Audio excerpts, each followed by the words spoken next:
we are really excited to be launching the Matt Shott Arizona Hockey Legacy Foundation. Wow. And I was telling Craig last night, it's a bit of a wordy title, but when you break it down, every single word is just so important to what we're trying to do. So essentially, this is going to be designed to be a safeguard for the development of hockey here in Arizona. I think there's a lot of people that are concerned about, well, we're not going to have NHL hockey here, so what happens next?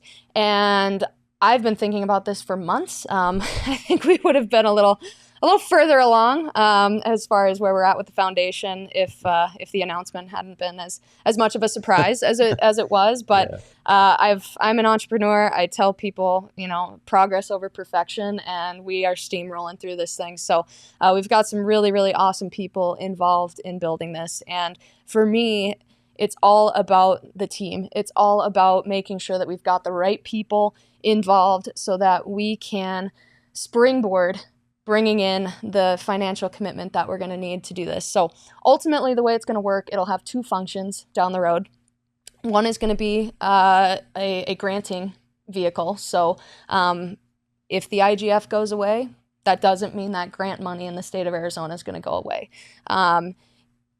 Programming is going to be the other avenue that we're going to be able to make an impact. So let's say that, a certain program does have to get cut because there's less IGF funding. Well, guess what? The foundation will be able to help operate some of that programming and help support. So right now, as far as what all of that is going to look like, that's where I think we have to wait and see a little bit as this unfolds, what's going to happen with some of the Coyotes programming, like Learn to Play. And I tell people, I go, look, this is not meant to compete with the rinks, to compete with the Coyotes hockey development department. This is meant to purely be a supplement and a safeguard so that should anything change, we're not being reactive, we're being proactive. We've got the safety net, we've got the support.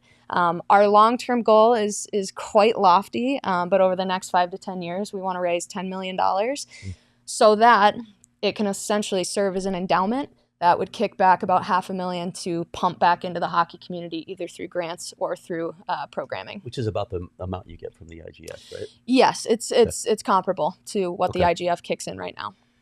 You mentioned how quickly this came about with the Coyotes sale and relocation. When did you start working on this, and how did you bring it together? I have been, so I'm the type of person that in chaos, I just try to take action and control what I can control.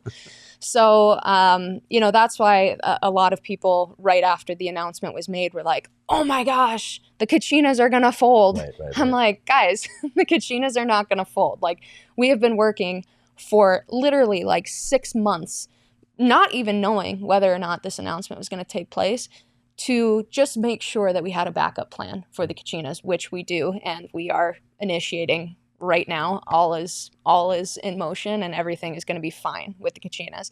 So for me, I started really thinking about Matt and everything that he built, and all of the kids that, it's not just about the girls, it's about everybody. I mean, I have a brother who played, and I started thinking through, I would say maybe 2.5, 3 months ago, like, what could we do to ensure that those programs are protected, that the rinks are protected? Because at the end of the day, I mean, you lose that foundation.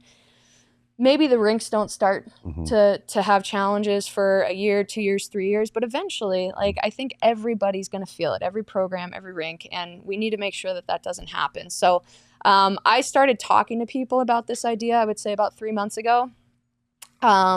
Didn't necessarily formalize it until everything got announced, but I moved quickly, and so we are incorporated.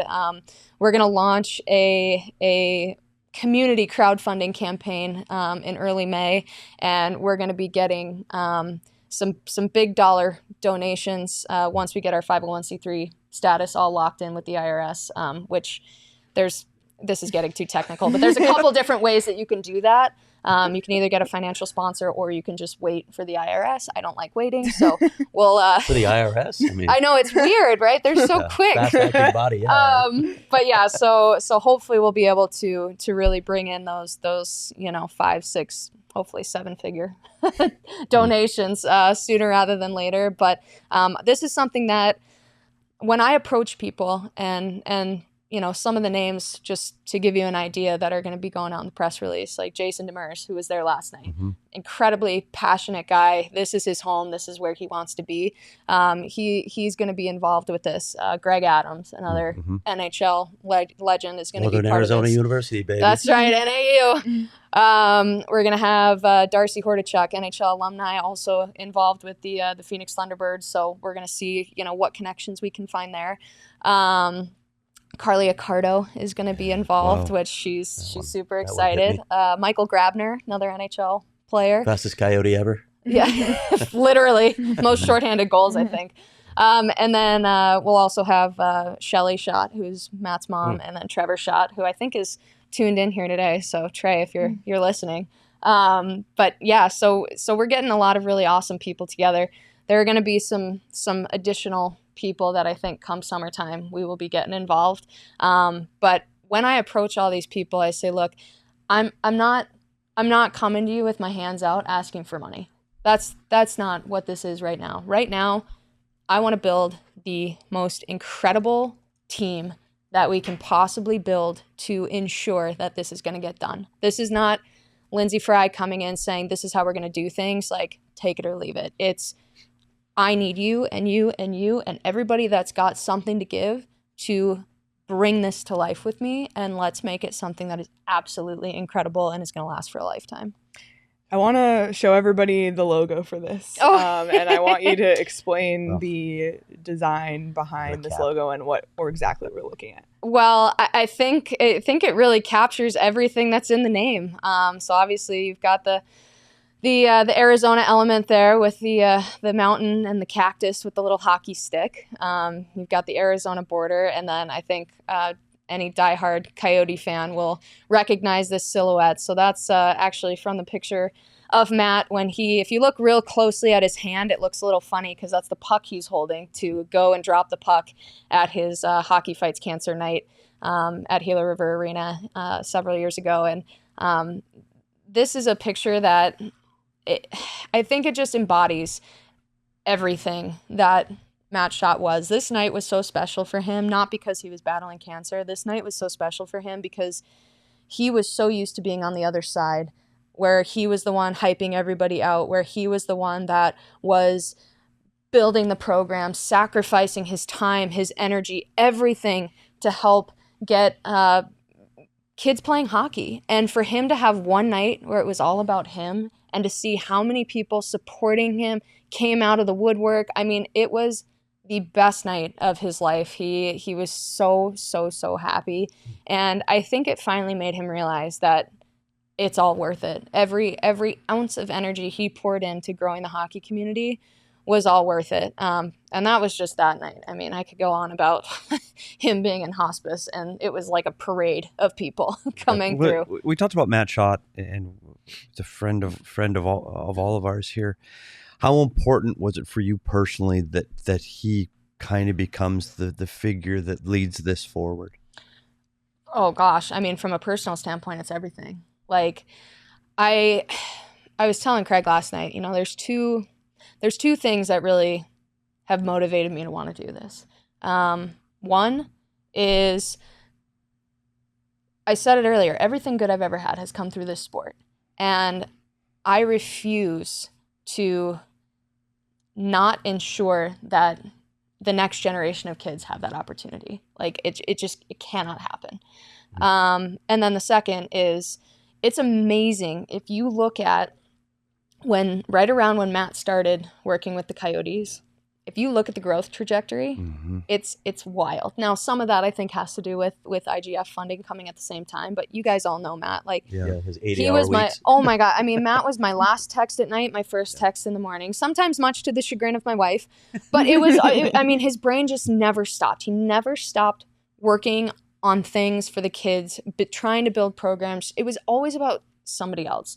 And so for me, the other piece of this is protecting what he built. And so I think the Coyotes will absolutely continue on with some of the programming, but why not all? And if this entity needs to supplement to ensure that all of his programming can stay alive and be strong, then let's do it.